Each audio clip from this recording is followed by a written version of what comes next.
तो साथियों, आज के आईपीओ मार्केट अपडेट वीडियो में आपका स्वागत है। सबसे पहले तो आज लक्ष्मी डेंटल आईपीओ की लिस्टिंग हुई और लिस्टिंग अच्छी हुई है ना। तमाम नेगेटिविटी के बावजूद जो प्रीमियम्स इन्होंने क्री मार्केट में बनाए थे, डेवलप किए थे, उसको इन्होंने लिस्टिंग पर भी उतारा है ना। वैसे तो 9.25 तक क्री मार्केट में सबकी जान हलक में थी है ना। वो 2-3% पे आ गया था, वापस से फ्लैट सॉर्ट ऑफ लिस्ट होता हुआ नजर आ रहा था। और अगर ऐसा कोई एक्सीडेंट हो जाता तो ग्रे मार्केट में ग्रे जो ट्रेडर्स हैं और जो ग्रे डीलर्स हैं उनके तो भाई आज कपड़े फट जाते, बहुत बड़ा नुकसान हो जाता आज है ना।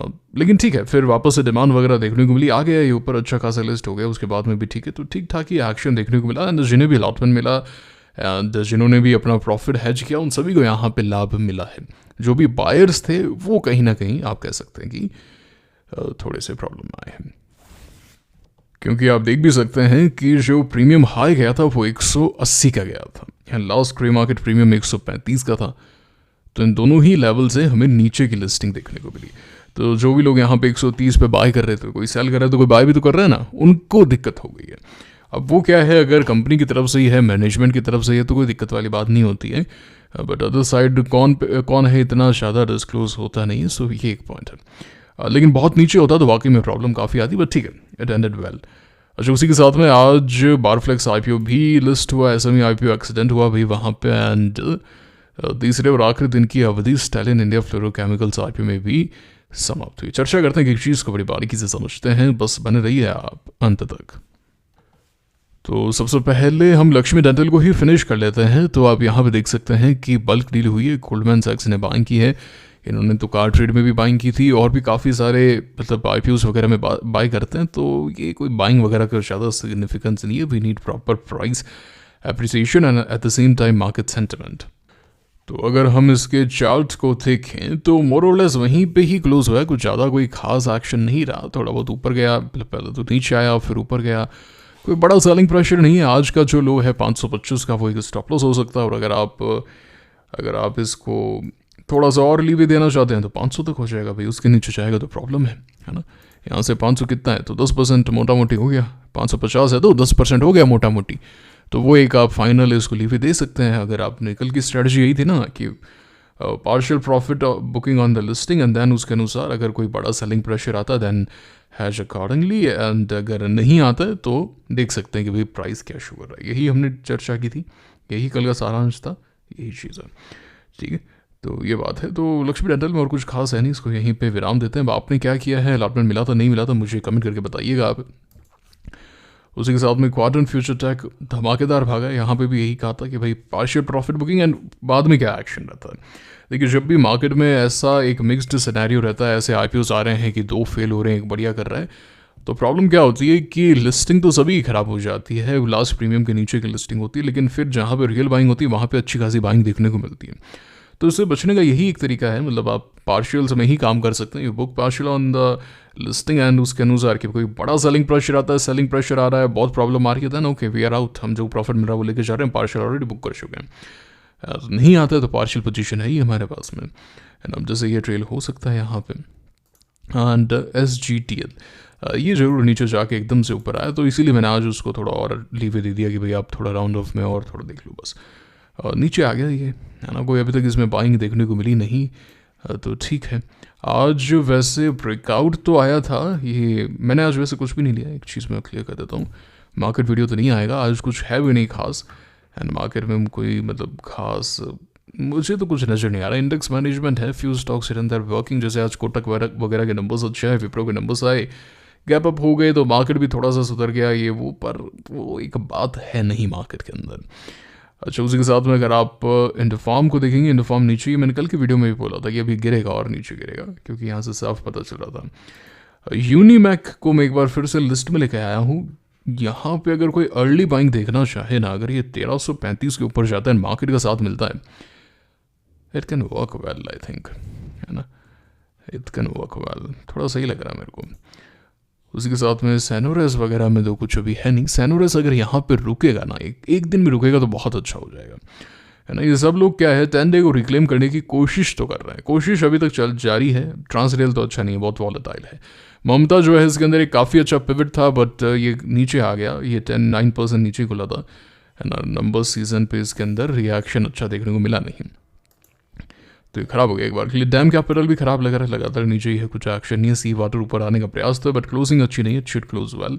सनातन, इस पर हमने कल चर्चा भी की थी, ब्रेकआउट आया है इसमें, मैंने तो नहीं लिया है, ब्रेकआउट तो आया है, एंड ब्रेकआउट पॉइंट से करीब 1% डाउन है। ओके, ठीक है ना, देखते हैं कैसा परफॉर्म करता है। अगर ये एक अच्छा खासा परफॉर्म कर जाता है then I think Ventive is looking good and Unimech is looking good for tomorrow as well, है ना। ये कुछ एक हैं जो वर्क कर सकते हैं। आज I'll know it is down, it should, है ना, थोड़ा सा ऊपर आए, it should show something good behaviour.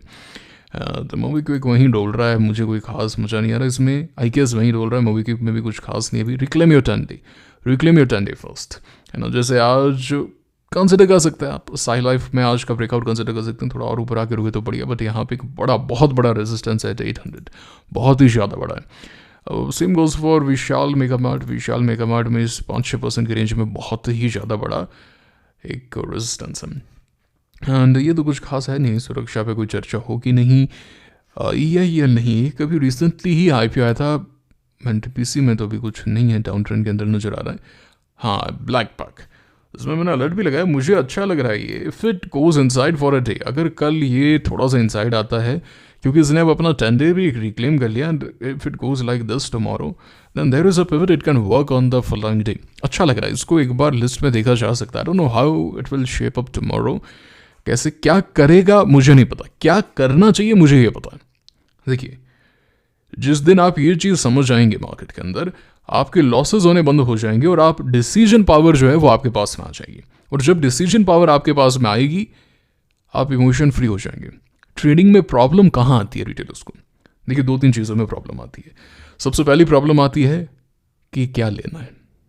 Second problem आती है क्या लेना है ना, कब लेना है, माफ कीजिएगा। फर्स्ट, क्या लेना है, कब लेना है, किस भाव पे लेना है, कितना लेना है, कब सेल करना है ना।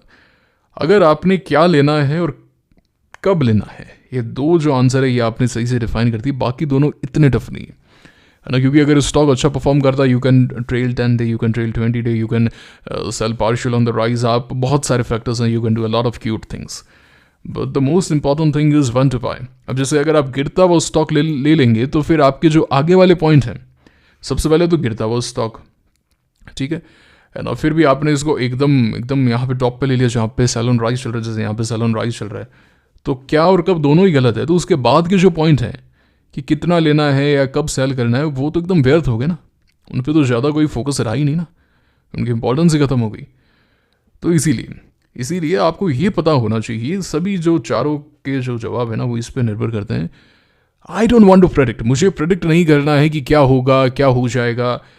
देखिए, you look at the breakouts, आप प्रीवियस विनर्स को देखिए, आप चार्ट्स को देखिए, जो बढ़िया ब्रेकआउट्स थे उनको बार बार देखते रहिए, बार बार उनका प्रिंट आउट निकालिए। जैसे मैंने कितने ही सारे जो वो रिम आती है ना A4 पेपर की, वो कितनी ही मैंने खाली कर दी है, मतलब। और वो भी मैं बॉन्ड पेपर लेकर आता हूँ उसका, चेकी पेपर का। मुझे क्वालिटी एकदम चाहिए उस पर, मतलब हल्का सा भी निशान नहीं होना चाहिए, मोटा पेपर हो, बढ़िया पेपर हो, है ना, उस पर एकदम अच्छा सा प्रिंट आए, एंड उसको बार बार देखना। कोई काम नहीं है, बैठे हैं, कुछ भी काम नहीं है, बोर हो रहे हैं, तो लेट गए, लेटे वो चार्ट देख रहे हैं, वो एक इम्प्रिंट जो है वो दिमाग में छप जाना चाहिए। तो ऐसे प्रिंट निकाल लो सारे चार्ट्स के, पैसा लगेगा, लगने दो ना, क्या है, लर्निंग है ना ये। किताब भी तो प्रिंट करोगे, ये अपनी एक डायरी बना लो, एक चार्ट पे, उसमें कुछ ना कुछ लिखते रहो, है ना, चित्र उके रहो उस पर, वो करके देखो आप। फिर आपको ये पता चलेगा कि स्टॉक क्या परफॉर्म करना चाहिए, मतलब यहाँ पे क्या हो।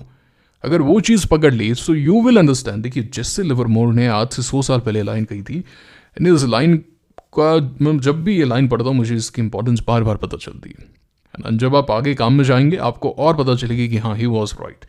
वो ये कहते थे कि ट्रेडिंग के अंदर सबसे इंपॉर्टेंट है ये पता करना कि क्या स्टॉक नॉर्मल बिहेवियर दे रहा है या फिर एबनॉर्मल बिहेवियर दे रहा है ना। वो खासकर क्लाइमैक्स के वक्त जो टॉप बनते थे उस वक्त में वो खासकर बोलते थे कि ये पैरेलल रोड बन चुकी हैं, this is an abnormal behaviour. एक बड़ा आउटसाइड बन जाना वो एक एबनॉर्मल बिहेवियर है, you should afraid abnormal behaviour, ऐसा कहते थे वो। तो जब आपको ये पता हो जाता है कि क्या होना चाहिए और क्या नहीं होना चाहिए, तो आपको ये पता चल जाता है कि ठीक है, this is an abnormal behaviour, I should be out, this is a normal behaviour, I can be in it. Very important है ना, बहुत ही ज़्यादा इंपॉर्टेंट है। एनीवेज, जैसे मैं अगर आपको बताऊं, इक्सिगो हमने लिया था, इक्सिगो किसी को हमने यहाँ पे बाई किया था, हमने बार बार इसके अंदर बाइंग की थी। अभी आप देखिए स्टॉक इतना ब्रेकआउट हुआ, it went up like 10% and then the stock is scouting on the very same day and we sold on the very same day. हमने इसी दिन सेल कर दिया था पार्ट्स में, जैसे यहाँ पे प्रॉफिट बुकिंग करके लॉस यहाँ इस वाली ट्रेड में नहीं लिया, यहाँ पे जरूर हुआ था बट यहाँ पे बिल्कुल नहीं लिया। We made some money and we were out. That was abnormal behaviour and look after that stock पूरा नीचे आ गया, आगे कि नहीं आ गया। यथार्थ के अंदर भी अच्छा कभी कभी you won't be right 100% of the time, sometimes you will sell early, sometimes you will sell late. इस बात को आप क्लियर कीजिए, कभी आप जल्दी सेल करेंगे, कभी आप लेट सेल करेंगे, you can not completely do it. लेकिन जब आप इस चीज़ को समझ जाते हैं तो आपकी एंट्री सही हो जाती है, बड़े जो लॉसेस हैं वो आपके बच जाते हैं, बड़े लॉसेस बच जाते हैं। जैसे यथार्थ को मैंने बाय किया था यहाँ पे, मैंने बताया भी था, एंड देन यथार्थ को सेल भी कर दिया था अगले दिन, या यहाँ पे कहीं पे सेल कर दिया था मैंने। Then if you see the stock is continuously down. Gopal के अंदर भी प्रॉब्लम आ रही थी। अब जैसे गोपाल जो है वो यहाँ पे मैंने लिया था, 4 दिन से बार बार ऊपर जा रहा था, नीचे आ रहा था। That was an abnormal behaviour, I can not catch it. मैं इसको प्रॉपर्ली कैच नहीं कर पाया, मैं ट्रेल कर रहा था कि भाई ठीक है कि मूविंग एवरेज के तो ऊपर है, देते हैं थोड़ा सा समय देते हैं, मार्केट भी ऐसा है। बट एक न्यूज़ आ जाती है, खैर इसका कोई खास लेना देना नहीं है, वो न्यूज़ ही ऐसी आई कि भाई फैक्ट्री में आग लगी, उसका कोई कुछ नहीं कर सकता, किसी को कुछ नहीं पता। But then the stock is down continuously. But that was an abnormal behavior, so I sold it on this very particular day. I had to sell it. ये चीज़ आप क्लियर कीजिए। सो स्टॉक को ऐसे मत देखिए ये भाव है, ये नाम है। भाव और नाम का कोई लेना देना नहीं है।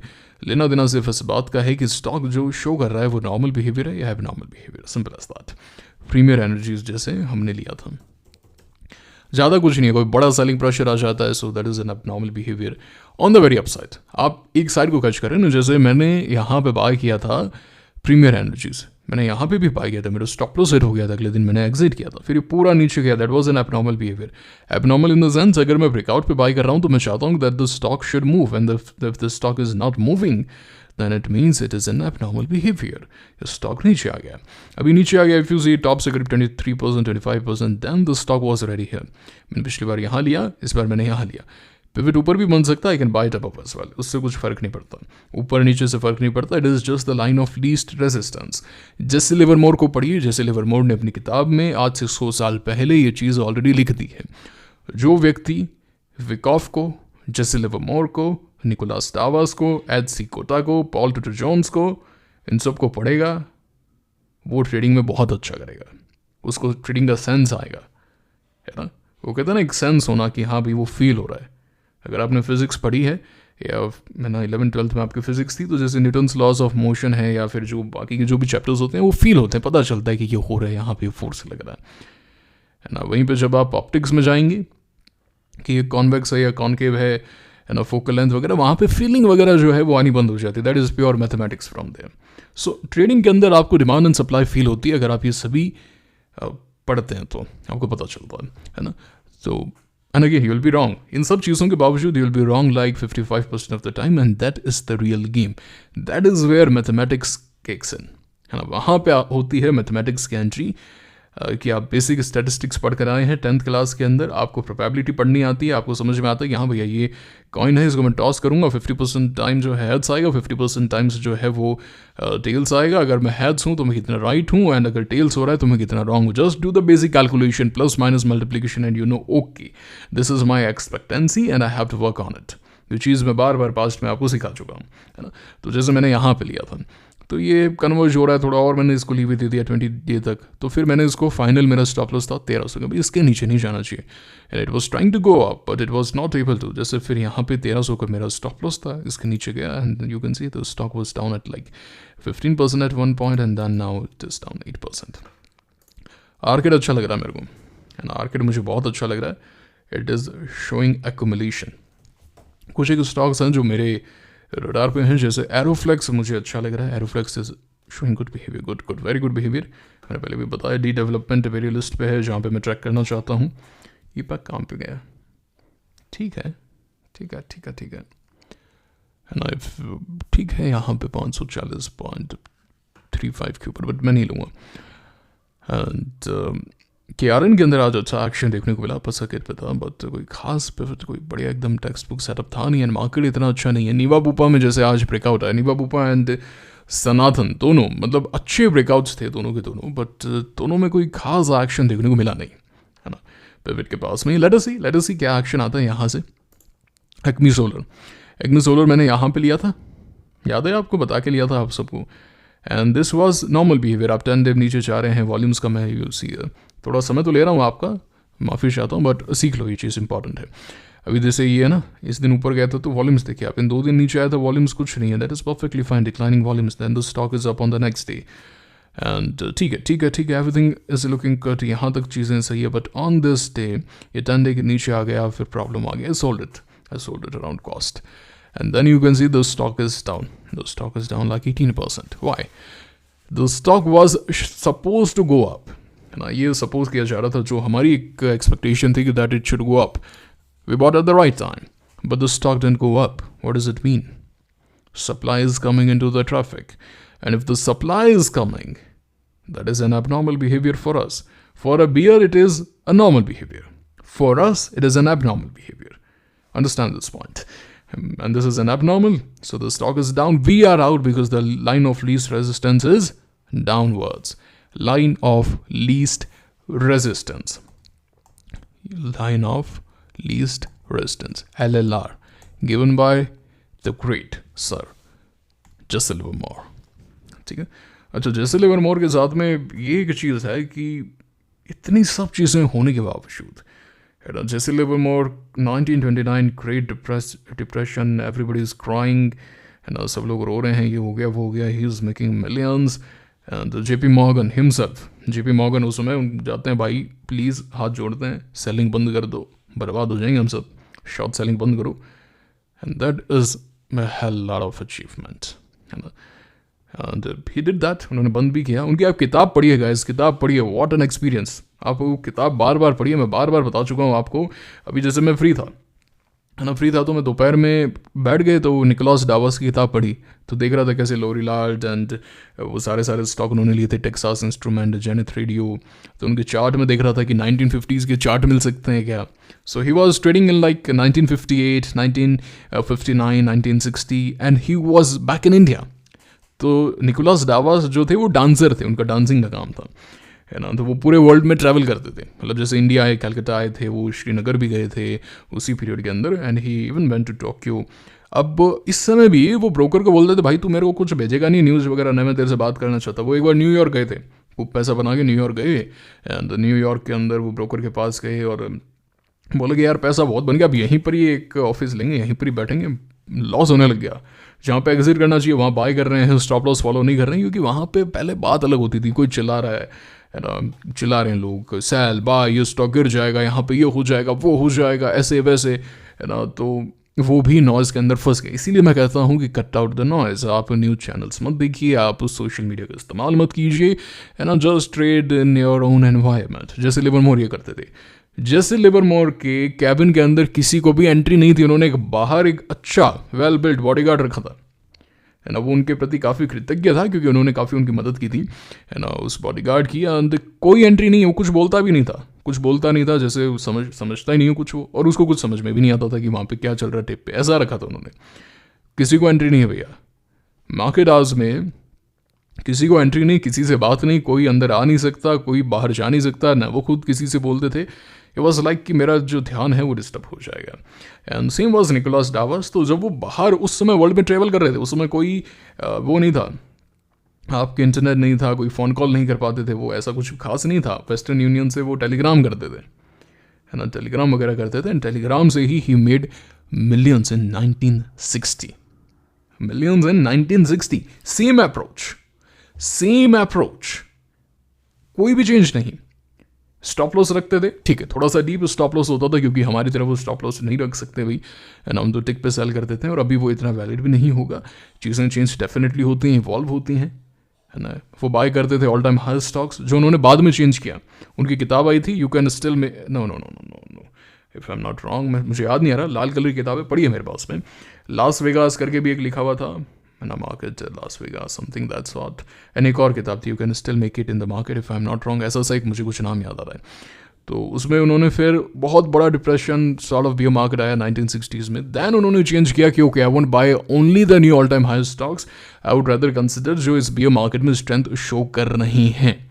है ना, ऐसा उन्होंने बाद में चेंज किया. I am sorry guys, I am taking a lot of time, काफ़ी 20 मिनट के आसपास हो गए, मुझे माफ़ कीजिए.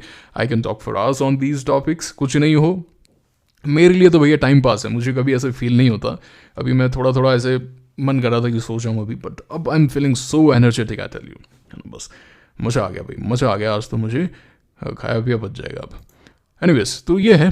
तो we were talking about IPOs, we diverted a bit and let us go to Telegram.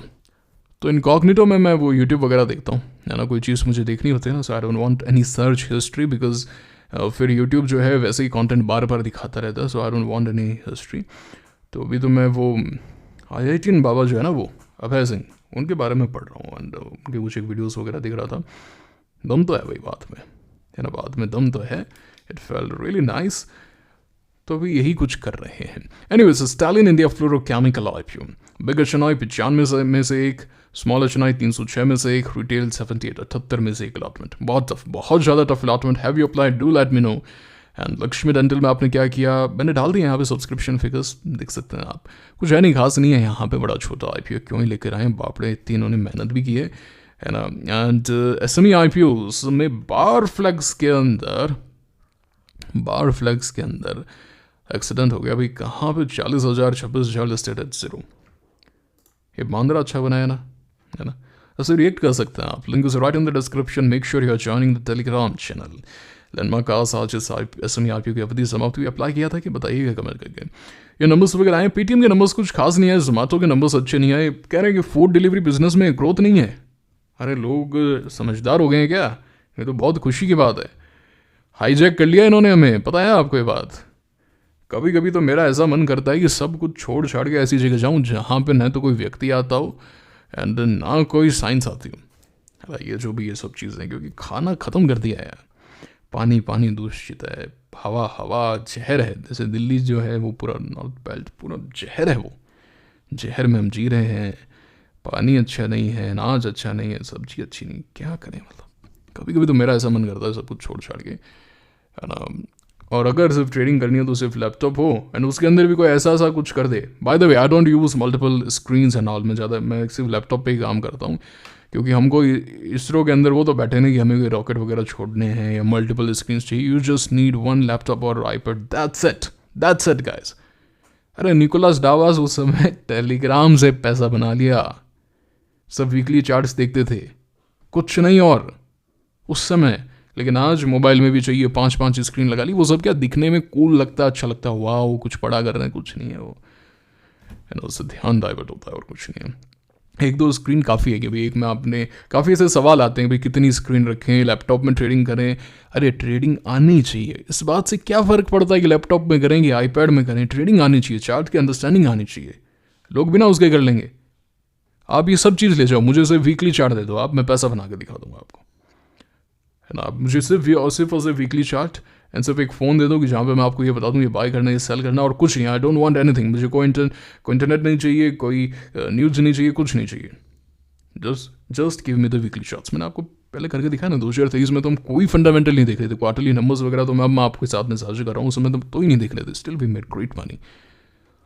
ठीक है, ये तो आज का वीडियो. कैसा लगा लाइक करके कमेंट करके बताइएगा. मुलाकात होगी आपसे अगले वीडियो में. Signing off now. Thank you very much.